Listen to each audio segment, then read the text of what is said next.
안녕하세요. 저는 안양에 거주하는 50대 여성입니다. 5년 전까지만 해도 그냥 평범한 아줌마였죠. 아니, 평범하다기보다는 좀 불쌍한 아줌마였다고 해야 맞을 것 같네요. 20년 넘게 성실하게 살림만 해오다 하루아침에 길거리로 쫓겨났거든요. 25세 결혼해서 오로지 남편 뒷바라지, 시부모 모시기, 아이들 키우기에만 정성을 다하며 살았습니다. 학력이라곤 고졸이 전부였고 특별한 기술도 없었네요. 그런 제가 중년이 한참 넘은 나이에 남편에게 이혼 통보를 받았을 때 제 인생은 끝났다고 생각했습니다. 하지만 불과 몇 년 만에 남들이 다 부러워하는 위치에 서게 됐네요. 사실 당사자인 저조차도 신기하고 아직도 믿기지 않는 일이죠. 그렇다고 제가 오늘 이 사연을 보내는 이유가 이런 저의 성공을 자랑하고 싶어서는 아닙니다. 많은 분에게 저처럼 바닥까지 떨어져 본 사람도 다시 일어설 수 있다는 희망을 드리고 싶어서죠. 그럼 지난 5년간 벌어졌던 신기하면서도 눈물겨운 저의 성장 이야기 바로 지금 시작해 보겠습니다. 5년 전 그날, 오직 자식과 남편밖에 모르던 평범한 주부였던 시절, 저는 거실 소파에 앉아 귀가가 늦는 남편을 기다리고 있었어요. 저녁 6시에 퇴근한다던 사람이 11시가 되도록 연락 한 통이 없었죠. 식탁 위에 차려놓은 저녁상을 이미 식어버린 지 오래였습니다. 갈비찜, 잡채, 나물 반찬들, 남편이 좋아하는 것들로 정성껏 차린 상이었는데 또 갑자기 회식이라도 하는 건가? 한숨을 쉬며 TV를 끄려는 순간 현관문이 거칠게 열렸습니다. 아이, 집구석이 왜 이렇게 더워? 술에 잔뜩 취한 남편이 비틀거리며 들어오더군요. 그런데 헐렁하게 풀린 넥타이 옆으로 와이셔츠에 선명하게 찍힌 립스틱 자국이 보였습니다. 순간 가슴이 철렁 내려앉았죠. 하지만 일단 침착하기로 했어요. 늦었네요. 저녁 차려놨는데. 저녁? 맨날 똑같은 집밥 지겨워. 너나 많이 먹어라. 그러더니 소파에 털썩 주저앉으며 양말을 벗어던졌습니다. 헌데 양말을 주우려고 다가가자 술 냄새와 향수 냄새가 뒤섞인 역겨운 냄새가 풍겨왔어요. 저는 마른 침을 꿀꺽 삼키며 조심스럽게 물었습니다. 여보, 셔츠에 그거 립스틱 자국 같은데 어디서 그런 거예요? 제 말이 끝나기도 전에 남편이 벌떡 일어서더니 갑자기 눈을 부라리며 소리소리 질렀어요. 헤이, 꼴에 눈은 있어서. 그래, 립스틱 자국이다 어쩔래? 난 다른 여자 좀 만나면 안 돼? 남편의 당당한 태도에 저는 할 말을 잃었습니다. 20년 넘는 결혼 생활 중 남편이 그렇게 대놓고 막말하는 건 처음이었거든요. 아니 여보, 갑자기 그게 무슨 소리예요? 난 그냥 옷에 립스틱이 묻어서 물어본 것뿐인데. 술 많이 마셨나 봐요. 일단 씻고 내일 얘기해요. 내일? 내일 또 지겨운 네 얼굴 보고 얘기하라고? 야, 김미산! 남편이 제 이름을 부르는 순간 전 뭔가 심상치 않은 일이 일어날 거라는 걸 직감했습니다. 나 너랑 이혼할 거야. 도장 찍자. 뭐라고요? 못 들었어? 이혼하자고! 나 좋은 사람 생겼어. 예쁘고 돈도 많고 너하고는 차원이 다른 여자야. 제 머릿속이 하얘졌습니다. 이게 무슨 날벼락인가 싶었죠. 여보, 일단 진정하고 내일 제정신일 때 얘기해요. 우리가 같이 산 세월이 얼만데 이혼이라니 말도 안 돼요. 애들 아직 결혼도 안 했는데. 그래, 내가 애들 때문에 20년이나 너한테 묶여 살았지. 그래서 이제 자유를 찾고 싶은 거야. 민수는 군대 갔고 지연인 대학생이잖아. 이제 애들도 다 컸다고. 그러더니 주머니에서 서류 뭉치를 꺼내 탁자에 던졌습니다. 물론 이혼 서류였죠. 꼬깃꼬깃해진 종이가 이미 남편이 한참 전부터 이혼을 준비하고 있었다는 걸 말해주고 있더군요. 이걸 이미 준비했었던 거예요? 저도 모르게 목소리가 떨렸습니다. 그저 술에 취한 남편이 주사를 부리는 거라고 여기고 싶었던 저는 배신감에 정신이 아득해지는 기분이었죠. 그래도 가능한 마음을 다스리며 차분하게 대화하려 노력했습니다. 그래, 변호사도 만나고 한참 전부터 준비했다고. 그러니까 뭐 재산분할 그딴 거 기대하지 마. 이 집은 내 부모님이 물려주신 거고 돈도 나 혼자 벌었잖아. 그 긴 세월 동안 넌 그냥 얹혀 살면서 밥만 축냈어. 그래놓고 돈까지 내놓으라면 양심도 없는 거지. 얹혀 살았다고? 내가 20년 넘게 당신 뒷바라지하고 애들 키우고 그게 얹혀 산 거예요? 제가 목소리를 높이자 남편의 눈빛이 변했습니다. 네가 뭘 했다고 큰 소리야? 집에서 밥하고 청소한 게 자랑이야? 요즘 세상에 돈만 주면 그건 파출부도 다 하는 일이야. 아니 파출부가 더 잘하지. 그 말에 눈물이 주르륵 흘렀습니다. 제 지난 세월이 파출부만도 못한 것으로 평가받는 순간이었으니까요.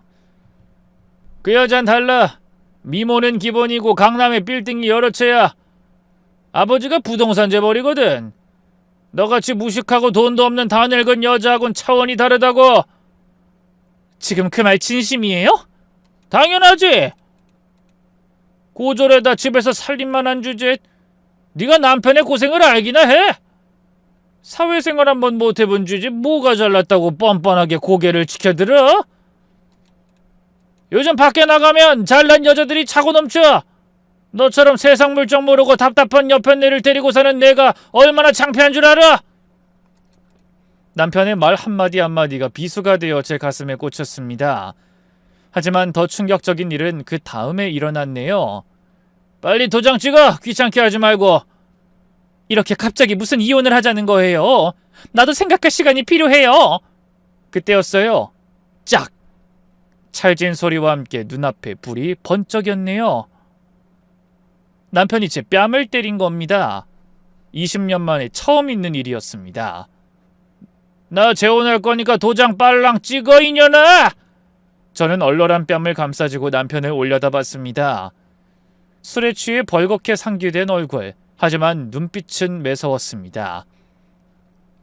남편의 마음이 이미 떠난 지 오래였다는 걸 그제야 깨달았죠. 그 여자가 그렇게 좋아요? 당신 자식을 둘이나 낳아준 나보다? 당연히 좋지. 학벌, 집안, 미모, 재산 모든 면에서 나한텐 과분하다고. 게다가 20대야. 너처럼 다 늙어빠져 볼품없는 여자가 어디 비교나 돼? 40대 후반. 늙었다면 늙은 거겠죠. 하지만 전 그 청춘을 남편을 위해 다 바쳤는데 그런 모든 게 다 부질없는 일이었던 거예요. 알았어요. 그렇게 합시다. 대신 재산 분할은 제대로 해줘요. 야, 내가 돈이 어딨어? 애들 대학 보내고 독립한다고 오피스텔 얻어주느라 개털된 거 뻔히 알면서 무슨 돈 타령이야? 그럼 나더러 빈손으로 나가란 말이에요? 재주 있음 네가 가져가 봐. 발가벗고 탈탈 털어도 땡전 한 푼 없으니까. 이 집 있잖아요. 이 집은 우리 부모님이 평생 고생해서 모은 돈으로 마련하신 거야. 나한테 상속해준 부모님 마지막 재산을 왜 네 입에 올려? 아무리 취재를 몰라도 언감생심 여기다 눈동을 들이는 게 말이 돼? 원래 상속받은 재산은 재산 분할 안 된다는 것도 모르지? 사회생활을 해봤어야 그런 걸 알지. 무식한 게. 네가 계속 싫다고 하면 나 그냥 짐 싸서 멱살 잡아 끌어낼 거야.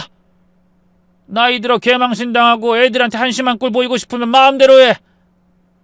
그 말에 저는 한숨을 쉬며 방으로 들어가 버렸어요. 방문 앞에서 남편이 고래고래 소리 지르며 욕하는 게 들리더군요. 결국 며칠간의 고민 끝에 저는 남편의 말에 동의했습니다. 아무리 술에 취했었다곤 하지만 가슴에 간직하고 다닌 서류가 남편의 이혼 의지를 보여줬고 무엇보다 손찌검까지 하는 남자를 붙들고 계속 살 자신이 없더라고요.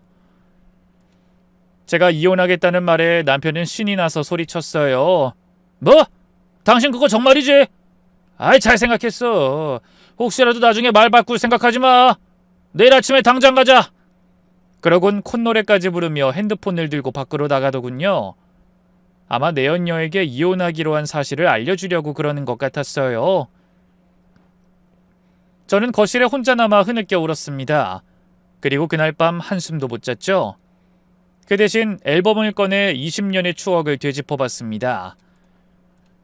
신혼여행 사진, 아이들 돌잔치 사진, 가족여행 사진, 그 모든 게 거짓이었나 싶었어요. 새벽에 저는 조용히 짐을 쌌습니다. 많지 않았어요. 옷 몇 벌, 화장품, 그리고 친정엄마가 물려주신 금반지 하나. 20년 넘게 이어진 결혼 생활에서 남은 거라곤 그게 전부였네요. 잠시 후 아침 9시에 법원 앞에 도착했어요. 빨리 가서 끝내자. 나 11시에 약속 있어. 남편은 여전히 무표정하다 못해 홀가분해 보이더군요. 그렇게 저와 남편의 20년 넘는 결혼 생활이 끝났습니다. 모든 절차가 마무리되고 마지막으로 남편을 만난 날 남편이 웃으며 말하더군요. 고맙다, 깔끔하게 끝내줘서. 그 긴 세월을 함께한 조강지처에게 마지막 한다는 말이 고작 이혼해줘서 고맙다라는 말이었네요. 아, 그리고 이거. 남편이 봉투를 하나 건넸습니다. 뭐예요? 당장 생활비는 있어야 하잖아. 100만 원이야. 지금 친구네 얹혀 산다며? 그러지 말고 이걸로 고시원이라도 알아봐. 100만 원. 20년 헌신의 대가가 고작 100만 원이었습니다. 여보, 아니 박준호. 왜? 당신 후회할 거예요. 후회? 내가? 하! 지금 누가 누굴 걱정하는 거야? 남편은 코웃음을 치며 말했어요. 내가 왜 후회를 해? 드디어 자유를 찾았는데. 너야말로 나한테 더 잘하지 못한 걸 후회할걸? 네 주제 어디 가서 나만한 남자를 다시 만나겠어? 남의 집 파출부나 하면서 살겠지. 아이, 그러게 맨날 집에서 푹 퍼져 있지 말고 있을 때 좀 잘하지 그랬냐? 그렇게 비아냥거리던 남편은 새 여자가 기다린다며 쏜살같이 사라졌습니다. 저는 떠나는 남편을 바라보며 그 자리에 주저앉아 한참을 울었네요. 40대 후반, 고졸, 경력 단절 여성, 수중에 있는 돈 100만 원. 그게 제가 가진 전부이자 현실이었습니다. 하지만 그땐 몰랐어요. 그 굴욕적인 이혼이 제 인생의 새로운 시작이 될 거라는 걸 말입니다. 이혼이 확정된 날 저는 찜질방으로 향했습니다. 전 남편에게는 친구네 있다고 했지만 사실 거짓말이었어요. 가끔 만나 수다 떠는 친구나 지인은 있었지만 초라한 모습을 대놓고 보여줄 만큼 터놓고 지내는 사람은 없었죠. 형제나 부모님의 도움을 받을 수도 없었어요. 저는 외동딸이었고 친정 부모님은 10년 전에 모두 돌아가셨거든요. 결혼에 집안일만 신경 쓰느라 친척들과도 연락이 끊긴 지 오래였습니다. 20년 동안 남편과 자식들만 챙기느라 제 인맥은 하나도 없었네요. 그렇다고 딸 자식한테 가기는 부모로서 면이 서지 않더라고요. 그래서 결국 선택한 게 찜질방이었네요. 그날 찜질방 한 구석에 누워 천장을 바라보며 생각했습니다. 이제 어떻게 살지? 100만 원으로는 정말 갈 곳이 고시원 말고는 없을 것 같았죠. 그래서 어쩔 수 없이 한 달 월세 30만 원짜리 고시원을 겨우 구했어요. 2평 남짓한 공간에 간신히 침대 하나 들어가는 곳이었습니다. 아줌마, 여기 규칙 알죠? 취사 금지, 남자 출입 금지, 밤 12시 이후 출입 금지. 20살쯤 되어 보이는 고시원 주인 아들이 반말로 일러댔습니다. 50을 바라보며 다시 시작하는 인생이 그렇게 초라할 수가 없었네요. 하지만 신세 타령만 하고 있을 순 없었어요. 고시원 월세 내고 밥이라도 먹으려면 하루라도 빨리 일자리를 구해야 했습니다. 그런데 제 나이와 무경력으로 갈 수 있는 곳은 많지 않았어요. 식당, 마트, 공장, 닥치는 대로 이력서를 냈지만 번번이 떨어졌습니다. 아줌마 경력이 없네요. 요즘은 젊은 사람도 일자리가 없어요. 우린 경험자를 원해요. 거절의 말들이 제 가슴에 대모처럼 박혔습니다. 그때 우연히 본 전단 하나. 파출부 모집, 경력 무관, 성실한 분 환영. 파출부. 남편이 했던 말이 떠올랐습니다. 파출부나 하면서 살겠지. 그래요. 파출부라도 해야 먹고 살 수 있었습니다. 여기가 행복 파출부 사무소죠? 일자리 구하러 왔는데요. 작고 낡은 사무실에 인상이 깐깐해 보이는 60대 사장님이 앉아 계셨어요. 네, 어서 오세요. 경력은 있으신가요? 아니요, 20년 넘게 집에서 살림만 했어요. 살림 20년이면 충분하네요. 여기선 그게 제일 좋은 경력이니까. 그 말에 울컥했습니다. 이혼 후 처음으로 제 20년을 인정해주는 사람을 만난 거였어요. 첫 파출부 일은 잊을 수가 없습니다. 강남의 40평대 아파트였는데 집주인은 30대 초반의 젊은 여성이었어요. 아줌마, 여기 화장실이랑 주방 위주로 깨끗하게 해주세요.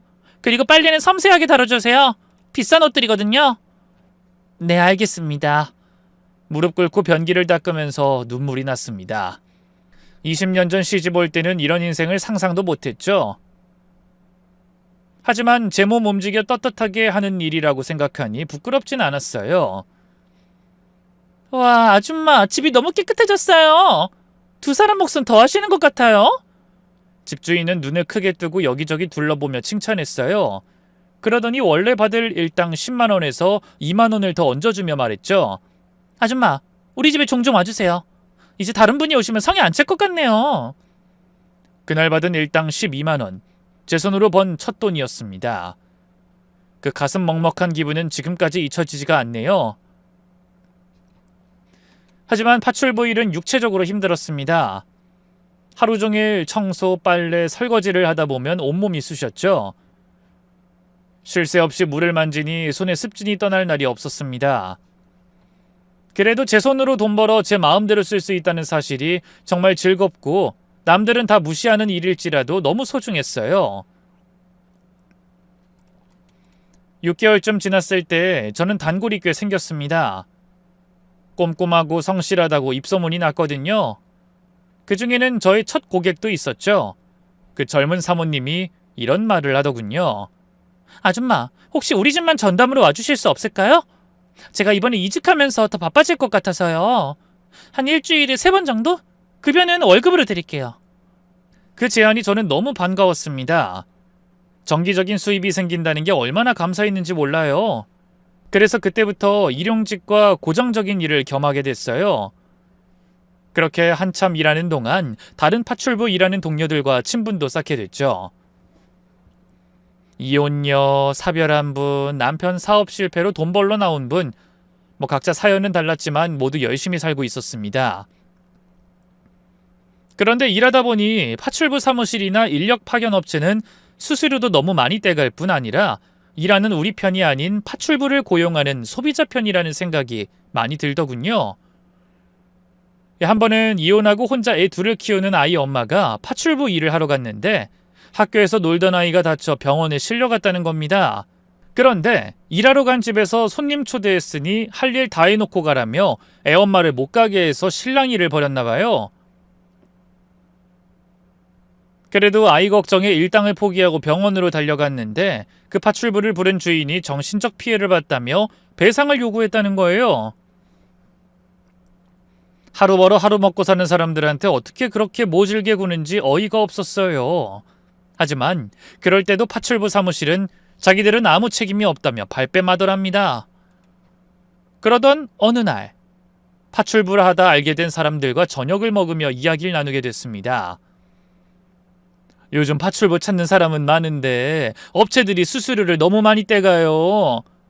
맞아요. 그리고 우리 사정은 전혀 상관없이 무슨 기계처럼 다루는 것 같아서 가끔 마음도 상하고요. 이러느니 차라리 내가 직접 청소 전문 업체를 만드는 게 낫겠어요. 저도 모르게 불쑥 튀어나온 말이었어요. 근데 그 말을 들은 동료들이 갑자기 눈을 빛내며 몸을 바짝 기울이더니 이렇게 말했죠. 어머, 그거 너무 좋은 생각이에요. 미선 씨가 한다고 하면 나 거기 당장 취직할래요. 저도요. 미선 씨라면 무조건 믿고 일할 수 있을 것 같아요. 그럼 우리가 창업 멤버가 되는 건가? 어머, 너무 멋있어요. 정작 저는 아무 생각도 없는데 다른 사람들이 신나서 저마다 한마디씩 하더군요. 저는 몸을 뒤로 빼며 손살에 쳤습니다. 아니, 그냥 말이 그렇다는 거예요. 제가 전 회계나 경영은 전혀 몰라요. 그건 배우면 되는 거고 어디 사업이 그런 것만 가지고 되는 거예요? 중요한 건 됨됨이랑 성실함이죠. 그런 면에서 미선 씨라면 믿고 일할 수 있을 것 같아요. 그래요. 농담이 아니라 정말 용기 내봐요. 우리도 계속 일용직 파출부로만 살라는 법 있어요. 미선 씨가 회사 만들면 우리도 당당한 직장인이 되는 거라고요. 그날부터 저는 밤잠 설치며 고민을 시작했습니다. 처음에는 말도 안 된다고 생각했던 일이지만 점점 무언가를 해보고 싶다는 욕구가 가슴속에서 꿈틀거렸어요. 삶이 바닥을 쳤다고 생각하니 못할 게 없다는 생각이 들기도 했죠. 그래서 하루는 용기를 내 소상공인 지원센터를 찾아갔습니다. 그리고 무료 창업 교육을 신청했죠.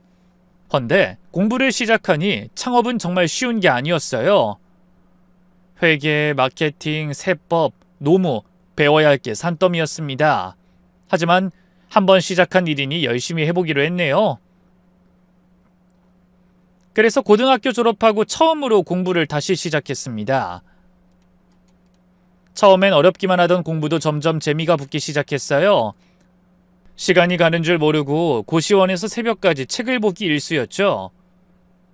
낮에는 파출부 일을 하고 저녁엔 창업 교육을 받고 밤에는 배운 걸 복습했습니다. 몸은 힘들었지만 이상하게 마음만은 설렜어요. 뭔가 새로운 걸 배운다는 게 그렇게 즐거운 일인지 처음 알았네요. 그렇게 3개월의 교육기간이 지나고 저는 그동안 파출부에서 번 돈을 탈탈 털어 자본금 1,000만 원으로 작은 청소업체를 열었습니다. 낡은 건물 반지하에서 직원 5명으로 첫 영업을 시작했죠. 전부 저처럼 별다른 사회 경험이 없어 파출부 일만 하던 동료들이었어요. 그래도 일에 대한 열정만큼은 누구보다 뒤지지 않는 성실한 사람들이었습니다. 믿고 맡길 수 있는 청소업체, 중년 여성들이 직접 운영하는 정직한 회사입니다. 그렇게 전단을 만들어 아파트 단지를 돌며 직접 뿌렸네요. 하지만 처음 한 달은 매출이 거의 없었습니다. 다들 불안해했죠? 언니 이러다 망하는 거 아니에요? 조금만 더 해봐요. 입소문 나려면 시간이 필요해요. 그러던 어느 날 전화가 한 통 왔습니다. 청소업체 맞죠? 저희 어머니가 추천하셨는데요. 전기청소 문의드려요. 첫 정기 고객이었습니다. 알고 보니 제가 파출부로 일했던 집사모님이 딸한테 추천한 거였어요. 미선씨 독립했다며? 지금처럼만 하면 분명히 성공할 거야. 내가 장담하지. 딸이 맞벌이 하면서 집안일하기 너무 힘들어하길래 내가 추천했어. 우리 집에 와서 일해준 것처럼 딸네 집도 잘 부탁해. 그 추천이 시작이었습니다. 1명이 2명이 되고 2명이 4명이 되고 입소문이 나기 시작했어요. 저희는 단순히 청소만 하는 게 아니라 고객님의 가정에 안심을 드립니다. 이게 우리의 모토였습니다. 중년 여성들이라 믿을 수 있다. 꼼꼼하다, 정직하다, 이런 이미지가 고객들에게 먹혔죠. 6개월 후 직원을 10명 더 뽑을 수 있었습니다. 모두 40, 50대 경력 단절 여성들이었어요.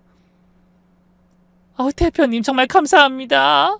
이 나이에 일자리를 얻을 수 있을 거라곤.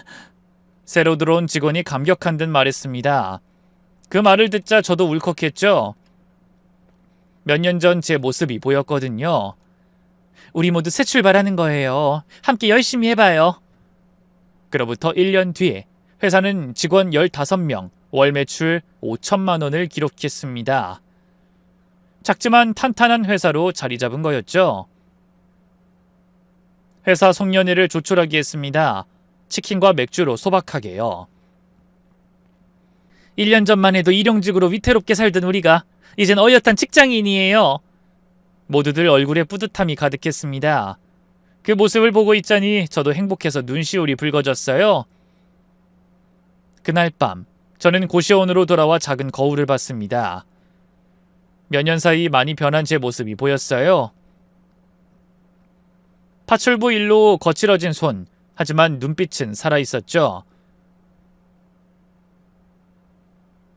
박준호, 네가 파출부나 하면 살 거라던 이 여자 이제 사장이야.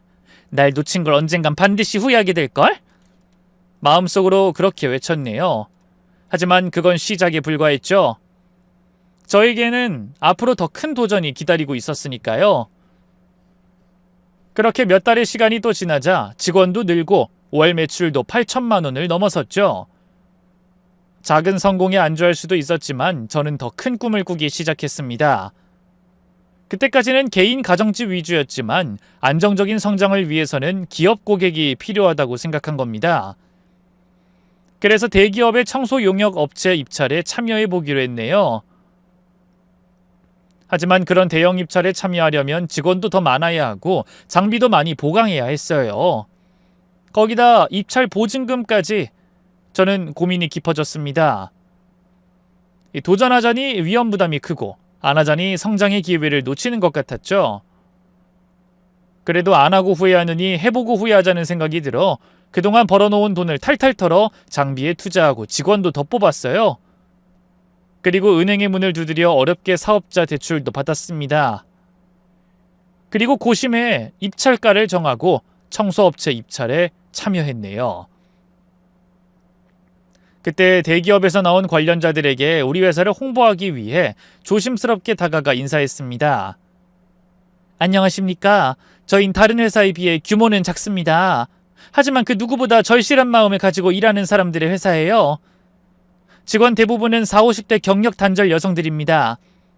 인생 이망을 시작하는 사람들이죠. 그래서 더 성실하고 더 꼼꼼하고 더 감사한 마음으로 일합니다.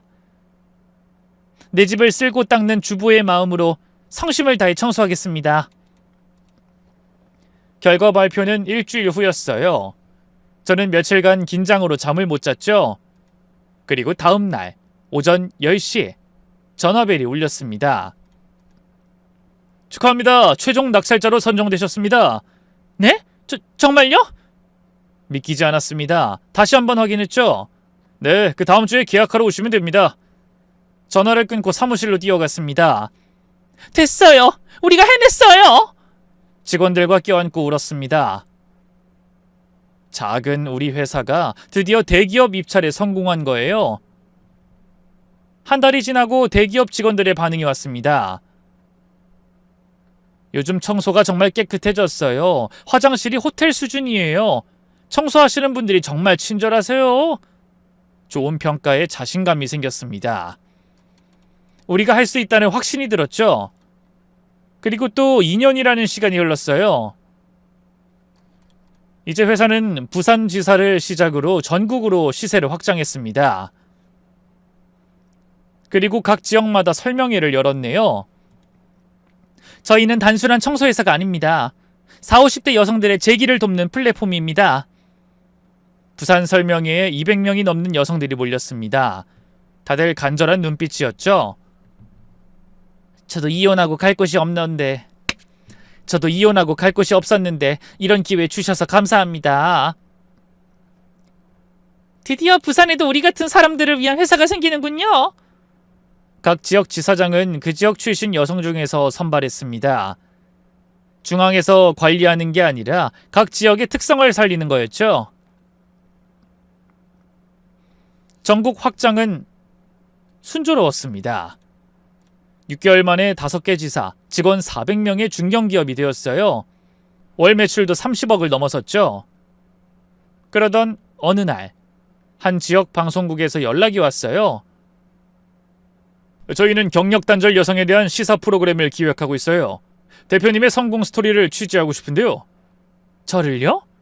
저는 별로 거창하게 말씀드릴 게 없는데 파출부로 시작해서 400명 기업의 CEO가 되신 스토리가 감동적입니다. 경력 단절된 많은 분께 희망을 줄 수 있을 것 같아요. 그 말에 저는 용기를 내 취재에 응하기로 했습니다. 카메라 앞에 서는 게 너무나 떨렸지만 우리의 이야기를 알리고 싶은 마음도 컸어요. 20년간 전업주부로 살다가 40대 후반에 이혼당했습니다. 그땐 정말 막막했죠. 파출부를 시작했지만 포기하지 않았습니다. 인터뷰하면서 울컥울컥했습니다. 정말 먼 길을 왔구나 싶었거든요. 가장 기억에 남는 순간은 언제였나요? 파출부로 첫 수입을 얻은 날이요. 제 손으로 처음 번 돈을 들고 고시원에서 울었죠. 근데 그게 제 인생을 바꾼 시작이었습니다. 방송은 직원들의 인터뷰도 담았습니다. 대표님은 우리의 희망이에요. 다시 시작할 수 있다는 걸 보여주셨죠. 단순히 월급만 주는 사장님이 아니라 함께 성장하는 동반자예요. 그리고 얼마 후 방송이 나갔습니다. 비록 지역 방송이었지만 방송의 위력은 대단했어요. 다음 날부터 회사 전화에 불이 날 정도였죠. 방송 보고 연락드렸어요. 저희도 계약하고 싶습니다. 대표님, 강연 요청드려요. 그렇게 물밀듯이 밀려드는 계약 요청과 강연 의뢰로 저는 눈코 뜰 새 없이 꿈같은 나날을 보냈습니다. 그런데 너무 바빠서 행복한 비명을 지르고 있을 때 갑작스러운 위기가 찾아왔어요. 저희와 비교도 안 되는 규모의 대형 청소업체에서 딴지를 걸어온 겁니다. 아마 무섭게 성장하는 저희를 견제하고 싶어 더러운 수를 쓰려고 한 것 같더군요. 저희가 대기업 입찰 당시 직원 수를 부풀리고 서류를 조작해 입찰에 성공했다는 거짓 제보를 한 겁니다. 하지만 조사 결과 오히려 기준보다 더 완벽한 조건을 만들어 입찰했다는 사실을 확인받게 됐죠. 하지만 상대는 포기하지 않았습니다. 저희와 계약한 회사의 직원을 가장해 불만 사항을 퍼뜨리고 악의적인 소문을 내기도 했어요. 그런 행동에는 서슴없이 법적인 대응을 예고했습니다. 그랬더니 이번엔 숙련된 우리 직원들을 빼가려고 스카우트를 시도했어요. 급여를 훨씬 많이 주고 복지도 더 좋게 해준다는 말로 직원들에게 접근했습니다. 몇몇 사람들은 흔들리는 것 같았네요. 그때 제가 직원들을 모두 모았죠. 저는 여러분의 선택을 존중합니다. 더 좋은 조건으로 가시는 것도 당연히 여러분의 권리예요. 하지만 한 가지만 기억해 주세요. 우리는 단순한 직장이 아니라 함께 성장하는 동반자라는 걸요. 그리고 약속했습니다. 올해 안에 반드시 처우를 개선하겠습니다. 믿고 기다려주세요. 다행히 대부분의 직원이 남아줬습니다. 대표님을 믿어요. 우리가 키운 회사잖아요. 저는 그 믿음에 보답하기 위해 밤낮 없이 발로 뛰어 더 많은 계약을 따냈습니다. 그러자 직원들도 안심하며 다시 저와 미래를 함께하기로 결심하는 것 같았어요. 그 후에도 저희는 성공에 만족하지 않고 여러 가지 아이디어와 노력으로 업계에도 독보적인 자리를 차지하기 위해 끊임없이 노력했습니다. 저희에게 청소를 의뢰하는 기업의 보안을 위해 직원을 고용할 때 신원조회를 철저하게 하고 친환경 청소를 위한 노력을 통해 인증을 받기도 했어요. 그러면서 경력 단절 여성들에게 일자리를 제공하는 사회적 기업으로 탈바꿈하기 위한 노력을 계속했습니다. 그 사이 회사가 점점 성장하며 예전 직원 5명으로 시작한 회사라고는 믿을 수 없는 놀라운 성공을 이뤄냈답니다. 하지만 가장 극적인 순간은 따로 있었어요. 밀려드는 계약 요청으로 새로 직원을 뽑기 위해 면접실로 향했는데 그곳에서 생각지도 못한 사람을 마주친 겁니다. 저는 여러 명의 면접을 보고 다음 지원자를 보려고 고개를 들었다 그만 깜짝 놀랐습니다. 초라한 회색 정장, 구겨진 셔츠, 피곤에 찌든 얼굴, 바로 전 남편이었어요. 저는 기겁하며 비서가 넘겨준 이력서에 적힌 이름을 다시 한번 확인했죠. 서류에 있는 이름도 틀림없이 전 남편의 이름이 분명했네요. 저와 눈이 마주치는 순간 상대의 얼굴도 하얗게 질렸습니다. 당신? 안녕하세요, 박준우 씨. 앉으세요. 전 남편은 믿을 수 없다는 눈빛으로 절 바라보며 입을 떡 벌리고 서 있었어요. 그러더니 이내 정신을 차린 듯 의자를 당겨 앉더니 갑자기 달라진 태도로 말했습니다. 야, 내가 TV로 봤을 땐 혹시 진짜 닮은 동명이인 아닌가 했는데 정말 당신이구나. 김미선 정말 대단해졌네. 갑자기 반말이었습니다. 게다가 마치 오랜 친구를 만난 것처럼 친근하게 굴었죠. 박준호 씨, 여긴 면접장입니다. 예의를 지켜주세요. 예의? 우리 사이에 무슨 예의야.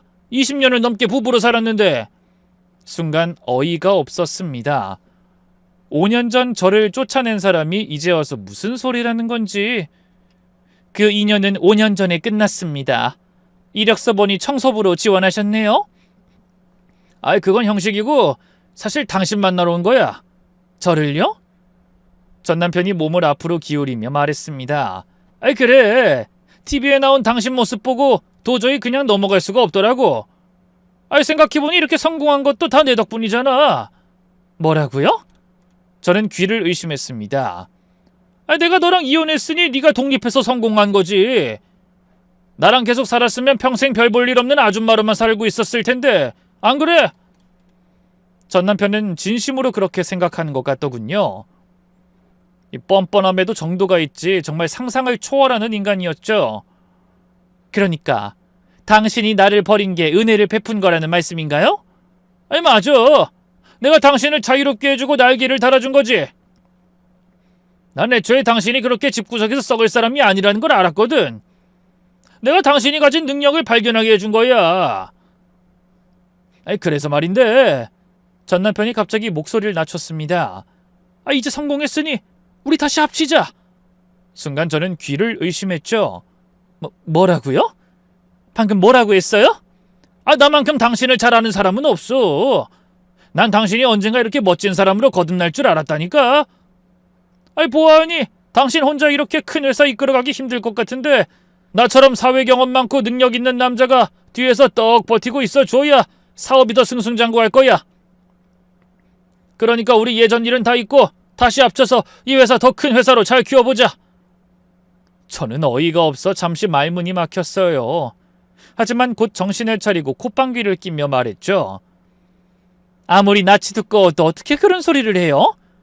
그리고 여긴 면접장입니다. 개인적인 인연을 빌미로 헛소리나 늘어놓을 거면 당장 나가세요. 뭐?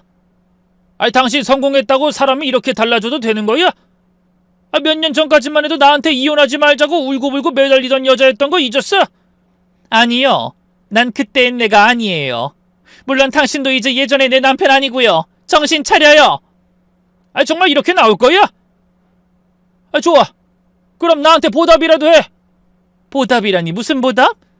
이 회사 연매출 장난 아니라며? 그러니까 나한테도 좀 나눠줘야 하지 않겠어? 어쨌든 내가 당신 성공시킨 거나 마찬가지잖아. 저는 계속되는 전 남편의 어이없는 당당함에 경악했습니다. 그리고 생각해봐. 20년 동안 내가 너를 먹여 살렸잖아. 이제 네가 보답할 차례 아니야? 많이도 안 바래. 한 달에 1,000만 원 정도만 주면 돼. 아니면 이사직 하나 만들어주든가. 전 남편의 눈빛을 보니 진심인 것 같았어요. 박준호 씨, 정신이 있으신가요? 당신이랑 나는 이미 5년 전에 이혼했어요. 내가 왜 당신의 그 어이없는 요구를 들어줘야 하는 거죠? 정이 있잖아, 정이. 20년간 부부로 산 정을 잊으면 안 되는 거야. 그리고 가장 중요한 건 내가 없었으면 당신이 여기까지 올 수 없었다는 거야. 저는 차분히 말했습니다. 맞아요, 그건 인정해요. 당신이 없었으면 여기까지 올 수 없었죠. 당신이 날 무시하고 폭언하고 때리고 버렸기 때문에 정신 차리고 일어설 수 있었던 거예요. 그거 봐, 내 말 맞잖아.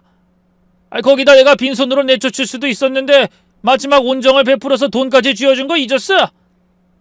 당신 그 종잣돈으로 이렇게 큰 회사 만든 거 모를 줄 알아? 그러니까 나도 이 회사에 지분이 있어. 종잣돈이라니? 설마 그 100만 원 말하는 거예요? 좋아요. 그럼 나도 그때 보답해야겠네요. 그러고는 지갑을 열어 10,000원짜리 몇 장 꺼내 전 남편의 얼굴에 대차게 뿌리며 소리쳤습니다. 여기! 그때 5년 전에 당신이 위자료로 줬던 100만 원이에요. 나도 이 정도 보답이면 충분하겠죠? 뭐야? 지금 장난해? 아니, 나 당신이랑 이렇게 장난할 시간 없는 사람이야. 말 같지도 않은 말에 상대해주는 것도 여기까지니까 그 돈이라도 챙겨서 당장 나가! 그러고는 인터폰을 눌렀습니다. 보안팀 올라와 주세요. 여기 면접 볼 자격 없는 분이 퇴실을 거부하고 있어요. 뭐? 당신 지금 뭐 하는 거야? 박준호 씨 이제 나가주세요. 면접은 여기서 끝입니다. 면접? 내가 면접 보러 온 줄 알아? 내 정당한 권리 찾으러 온 거야! 하지만 그때 제 지시를 받은 보안 직원들이 올라와 전 남편의 팔을 붙잡았죠. 그러자 전 남편은 끌려가지 않기 위해 안간힘을 쓰며 외쳤습니다. 손대지 마! 내가 누군지 알아! 여기 대표 전 남편이야! 나한테 이럴 순 없어! 김미선, 잊지 마! 이건 다 내가 만들어준 거야! 다 내 덕이라고! 하지만 전 미동도 하지 않았네요. 그러자 끌려가던 전 남편이 갑자기 돌변한 태도로 애원하듯 말했습니다. 알았어! 내가 괜한 소리 했어! 미선아! 여보! 내가 돈 달라고 안 할게. 그냥 당신 옆에만 있게 해줘! 제발 우리 다시 합치자! 내가 이렇게 빌게. 싹싹 빌면 받아줄 거야. 하지만 저는 면접자들과 직원들 앞에서 더는 꼴사나운 모습을 보이고 싶지 않아 보안 직원들에게 당장 끌고 가라고 힘줘 말했습니다. 결국 전 남편은 그대로 질질 끌려나가고 조용히 문이 닫혔어요. 하지만 그렇게 쫓겨나고도 전 남편은 여전히 정신을 차리지 못하더군요. 계속 회사 앞에 나타나서 소란을 피웠으니까요. 김미선, 내 돈 내놔! 내가 없었으면 이 회사도 없었다고! 하지만 아무도 전 남편의 말을 귀담아 듣지 않았고 경찰에 신고되어 끌려가기를 반복했습니다. 결국 제가 별 움직임이 없자 이번엔 회사 앞에 진을 치고 서서 피켓 시위까지 하기 시작했어요. 이 회사 대표 김미선은 사업에 성공하자 어려운 시절 자신을 먹여 살려주고 창업을 할 수 있도록 종잣돈을 대준 남편을 버렸다. 파렴치한 김미선을 고발한다. 하지만 그 모습을 본 직원들은 오히려 저를 더 대단하다고 추켜 세우거나 때로는 안타까운 마음으로 한숨을 쉬었습니다. 저거 다 말도 안 되는 소리라는 거 알지? 내가 들었는데 저 남자가 바람이 나서 조광지처인 대표님 버리고 전 재산 레언니한테 다 뺏기고 버림받은 거래. 그래놓고 성공한 전처한테 눌러 붙으려고 찾아왔다가 거절당하니까 앙심 품고 저러는 거야. 어머, 완전 생쇼하는 거네? 인간이 어쩜 저렇게 못났니? 저런 남자랑 20년이나 살았더니 역시 우리 대표님 대단하시다. 사람이 초년에 어려우면 나중에 대박 난다더니 저런 인간이랑 헤어져서 우리 대표님 인생이 활짝 핀 거지 뭐. 그렇게 직원들이 쑥덕거렸지만 아랑곳하지 않고 거의 한 달 가까이 회사 앞에 나와 저를 음해하는 소문을 내려고 발악하더군요. 그런데 언젠가부터 더 이상 전 남편이 나타나지 않았네요. 그래서 아무리 노력해도 달라지는 게 없으니 당연히 포기한 거라고 여겼어요. 하지만 그로부터 1년 가까이 시간이 흐른 어느 날, 저는 비서로부터 충격적인 소식을 듣게 됐습니다. 대표님, 강연 들어가신 사이에 경찰로부터 전화가 왔었습니다. 경찰이요? 아니 무슨 일로? 저 박준호 씨가 그동안 노숙자로 생활하고 있었던 것 같습니다. 노숙자요? 네. 그 오갈 곳이 없어서 서울역에서 노숙하다 얼마 전에 동사한 채로 발견됐답니다. 뭐라고요? 사실 얼마 전부터 알코올성 치매 증상을 보이고 있었나 봐요. 그래서 봉사단체에서 도움을 주려고 했지만 본인이 완강하게 거부했다고 하더라고요. 순간 가슴이 철렁했습니다. 너무나 미워한 사람이지만 그래도 20년을 넘게 함께 산 사람이었으니까요. 그래서요? 경찰에서 신원 확인하고 다른 연락되는 가족이 없어 대표님께 연락한 것 같습니다. 사실 남편이 바람나서 이혼한 걸 뒤늦게 알게 된 자식들도 자기 아버지와 인연을 끊은 상태였어요. 그래서 늘 입버릇처럼 저한테 이렇게 말해왔죠. 전 이제 아버지 아들 아니에요. 엄마 그렇게 내쫓고 할아버지가 물려주신 아파트도 꽃뱀한테 다 털리고 심지어 회사에서 퇴직금까지 정산받아 다 갖다 바친 모양이에요. 정말 남부끄럽고 정 떨어져요. 얼마 전엔 찜질방 갈 돈도 없다고 연락했더라고요. 기가 막혀서. 나도 그래요, 엄마. 딸은 원래 엄마 편이라는 거 알죠? 이런 일이 있었으면 당장 연락했어야지. 고시원이 웬 말이에요. 얼른 우리 집으로 들어오세요. 아니야, 내가 모시고 살면 돼. 오빠 이제 회사에서도 자리 잡고 엄마 충분히 모실 수 있어. 그래도 엄마는 딸이랑 살아야 편하지. 엄마 나랑 살아요, 응? 그런 자식들의 말에 제가 웃으며 답했습니다. 아니다. 엄마 이제야 홀로서기 하는 재미를 알았어. 그리고 아무리 자식이라고 해도 이런 모습을 너희들한테 보이는 게 마음 편치가 않다. 엄마한테 시간을 좀 줘. 너희한테 내 힘으로 멋지게 일어서는 모습 보여주고 싶거든. 엄마 믿고 응원해 줄 수 있지? 그런 제 말을 듣고 두 아이는 뭐라고 해야 할지 모르겠다는 듯 복잡한 표정으로 바라보더군요. 하지만 제 확고한 의지를 보고 조용히 응원하며 지켜봐줬죠. 하지만 저에게 손찌검까지 하고 맨몸으로 쫓아낸 아버지는 용서할 수 없다고 했어요. 남편은 부모님께 받은 10억 원 상당의 아파트를 처분한 돈과 퇴직금까지 알뜰하게 정산받아 저와는 급이 다르다던 내연녀에게 남김없이 갖다 바친 모양이었어요. 하지만 예쁘고 돈도 많다던 여자의 실체가 그저 돈만 노린 꽃뱀이라는 걸 안 건 이미 전 재산을 다 털리고 상거지가 된 뒤였던 거죠.